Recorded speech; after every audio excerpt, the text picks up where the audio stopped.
et de cimes. Au grand mont, la nature a fait de l'eau d'hiver, ainsi qu'aux grandes âmes. De glaciers éternels ceux-là furent couverts, ceux-ci remplis de flammes. Toujours dans leur cratère, où lave, où passion, gronde des voix latentes, puis le volcan s'éclaire à chaque éruption de gerbes éclatantes.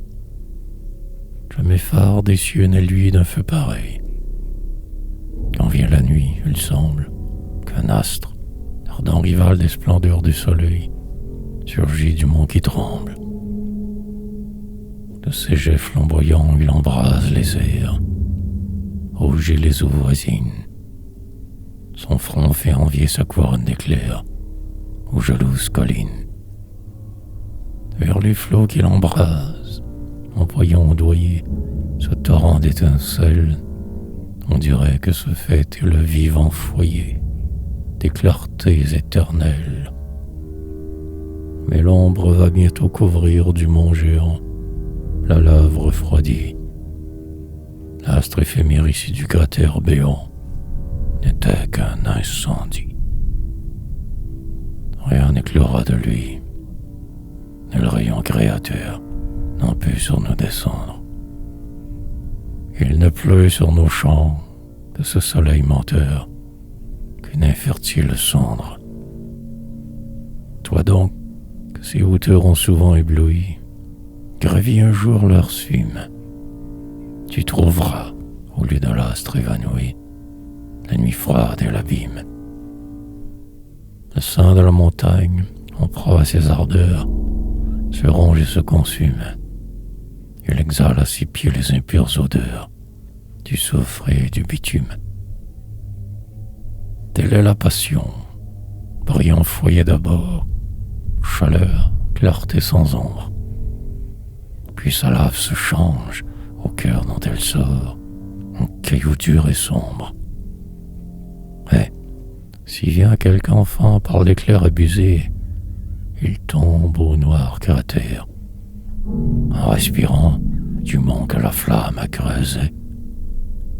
Un souffle délétère.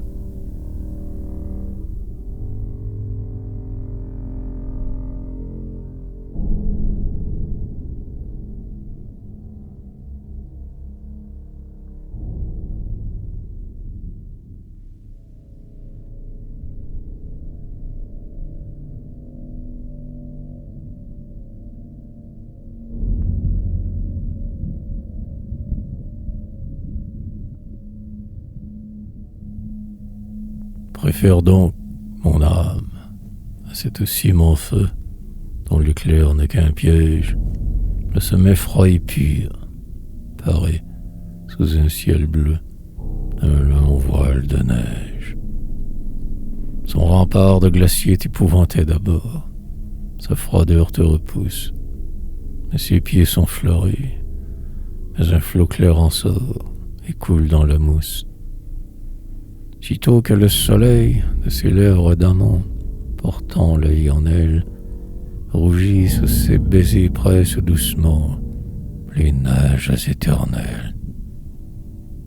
Sa mort n'a pas de feu, et pas de gouffre obscur, pas de cendres éteintes, mais les rayons du ciel embrasent son front pur de leur plus vive teinte. Il emprunte d'en haut tout l'éclat dont il luit. Sa blancheur se colore de l'or ardent du soir, du bleu pur de la nuit, des roses de l'aurore. Ses pieds sont revêtus du frais émail des prés, et ses flancs, pour ceinture, ont la chaste forêt où les chênes sacrés grandirent sans culture, où le neige ravin, tout en fleurs au printemps, nous offre un lit suave.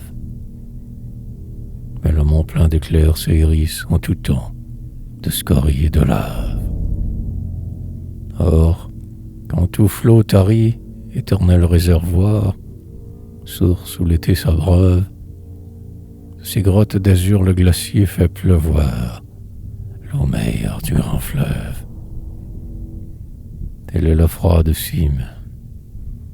Une vive lueur sur sa neige étincelle, et la fertilité coule avec sa sueur dès que son front ruisselle. Oh mon cœur, pour qu'en toi le sommet nourricier garde sa sève austère, sois donc ici, pareil aux neiges du glacier, plus qu'au feu du cratère.